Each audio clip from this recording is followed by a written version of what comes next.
We're back Here in we the are. same country. That's us. How long's it been? About 4.5 inches. It's a sausage. Those new bananas happening again. Oh, right, aren't they? okay. Yeah, no, I've been away for about 9 weeks touring with a couple of spaces in between. Just got back from Norway a couple of weeks ago. Yeah, and I came back from Spain and been doing different things, and we haven't kind of crossed paths at all, have we? Anyway, my name's Mark. Nice to meet you, Hello. mate. Nice to look Are into you my from eyes. RiderCamTV? I am. Wow. I'm in awe. Yeah. Anyway, Mark, it wouldn't be a trip to remember if you didn't come back with a new bit of kit, would it? No. So what have you come back with? Well, there's a bit of a story because, as you know, Yeah, fast forward on to, what have you got?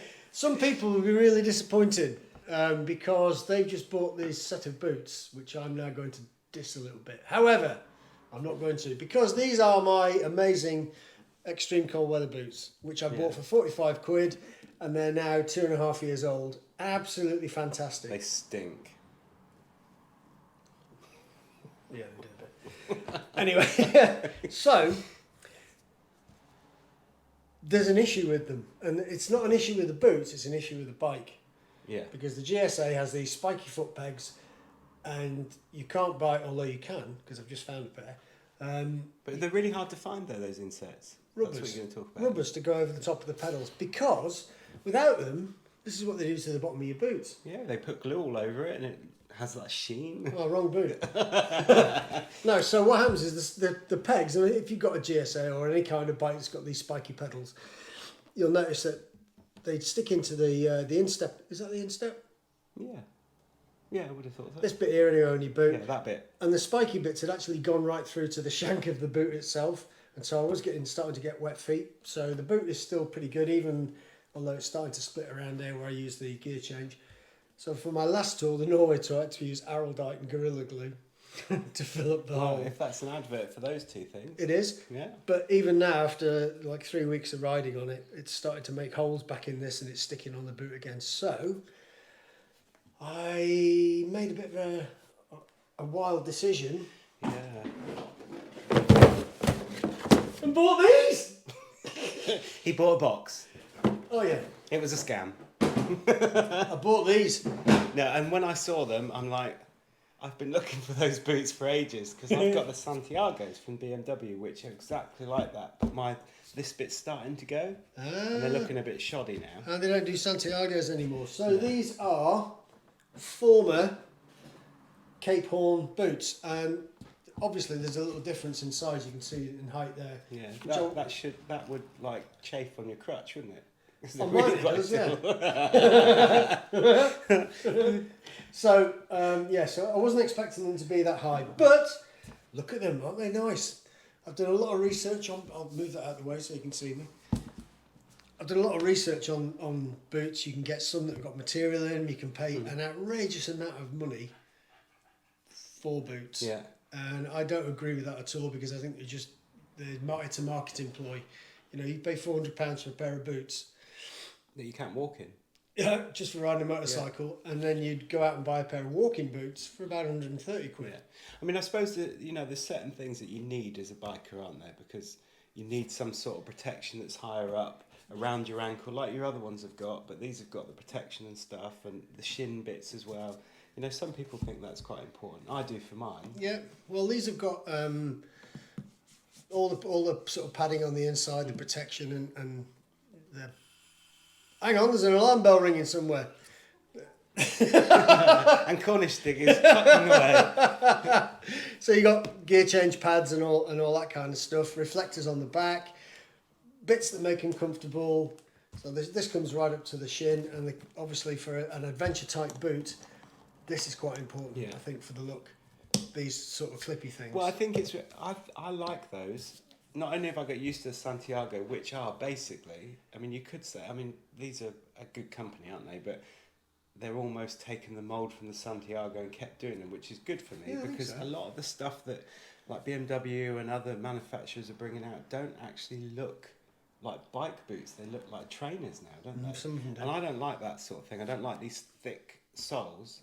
And I find these really, really comfortable, the Santiagos, which these basically are, aren't they? Yeah. But these, at the end of a hot day, where you need to get out of your stuff, to undo that rather than laces that could get trapped in stuff or different mechanism, I find these really good, and you can loosen them or tighten them throughout the day without having to take them off. I can demonstrate that. You can adjust them by just pressing this in and out like that. Yeah. Look at that.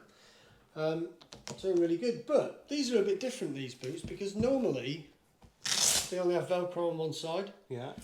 But these have got Velcro on both sides, so the flap can come right down, which makes it easier. Oh wow, that's. And you can adjust it. I wish I'd known that he bought these before I came and sort of told my brain that no, you don't need any more boots, because I know what's going to happen when I get I hate him sometimes. Anyway, so I ordered them and I got them from a company called M&P. They do a lot of stuff, don't they? They do loads of stuff, and they got them to me within, I think, about 48 hours. Well, that's good. Really, really nice, very comfortable. I've worn them a couple of times. You do get a few attachments. See, these are like the Santiago ones, but the good thing about these is they don't come fitted.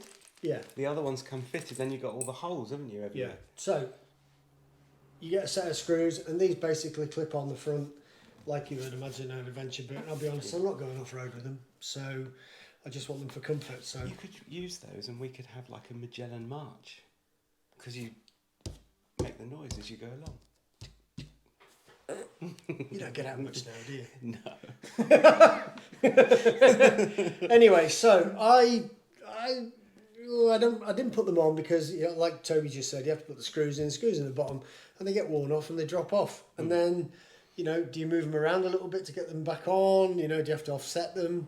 And then the other thing about not having them on is they're obviously there for a reason, aren't they? For ruggedness, if you're doing off-road. Ruggedness or ruggedness. Right. I was hoping he'd missed that, but somebody out there wouldn't.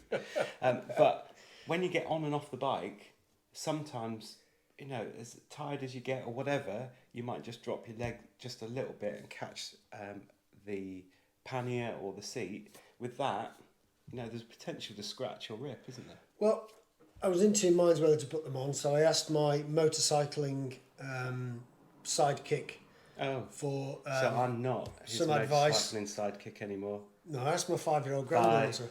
That's my 5-year-old granddaughter. Oh, that's and different. Said, "What do you reckon? Should Chiefy put them on or not?" And she went, "No, Chiefy, they look daft." So they're off. 5-year-old decided whether I should have those on my boots. Well, a 6-year-old decided on whether I should buy my bike. That was so funny. So, anyway, these boots, looking at them, really good quality, good stitching. They have a Drytex liner in them, which is laminated inside the boot, so it's not an extra sock or anything. So it's Drytex is like a Gore-Tex, like a Sympatex. It's probably not as good as Gore-Tex, but, you know, it'll be fine. Yeah, but the difference in the price. So how much were these? These were, it's Cornish Stig out of the room, £150, but they were reduced. So 150 quid as opposed to £200, £300, £400 if you buy branded make like BMW and stuff like that. Well, yeah, it's a big I've difference. seen, is it not TCX? Is it? There's a TCX, yeah. I've seen a pair of boots that were like 400 quid on a tour I did last year, and I was laughing because I was in my... You weren't laughing, were you? I was in my extreme cold weather boots for 45 quid, and they had their £400 boots which they were emptying out.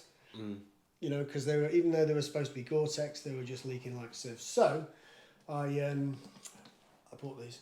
They're very, very nice though. Yeah. I like those. Do they say that they're waterproof?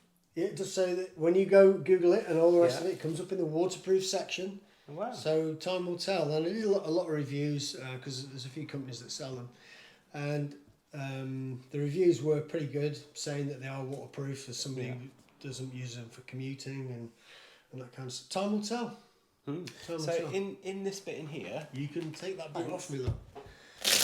hey! Oh, it has. It's got a foot. Yeah, it's like it's not moulded. It's, what am I trying to say? I've no idea. That would add to it being waterproof is what I'm trying to get out of my head, but not very well. Right. Because they're, you know, there's no Double layered zip or anything. Yeah. Ah, okay, yeah. So it's one complete thing around the top. Yeah. So I would imagine the Drytex thing is laminated inside this part of the boot. It's laminated to the outside edge of the boot. I really like this idea though, that it actually comes away. Yeah. I really like that. Yeah. What a very good purchase, Mr. Mark. When are you getting yours? Well, there's something that I want you to go and have a look at. It's over there. All right. Okay. And when I come, I can get the car out. So I'm really pleased with them. Nice good Well, construction. and the other thing being is these presumably you can get new ratchets and straps, but they just screw on and off. So it'd be interesting to see whether, because some of them you can't, interesting to see whether they come loose over time. I would think, yeah, because most of them are just glued on or nailed on or whatever it is they use to put them on. But very smart. They look very comfy. It looks very soft leather. Yeah. Apparently they're hard to, and I have found them a bit stiff to wear in, but I've only worn them twice. But they do break in quite easily because I can feel the difference. Cool. He says. Cool. Right, anyway, there you go. So, Forma Cape Horns, my new footwear for the winter season. Ta-da! Yeah. Next month we'll be telling you about the new boots that he's bought. So, if you oh, look at that. Oh no, there's stuff on the Cornish Stig won't see that. No, we're only going to show like over 11,000 people. Anyway, so if you think the video's okay, yeah, give it one of those, 2 of those, 3 of those. Okay, just so keep hitting it. There might be some details up down the side and a subscribe button, an alarm button, a bell, is it, that when a video comes up, and we'll see you soon, eh?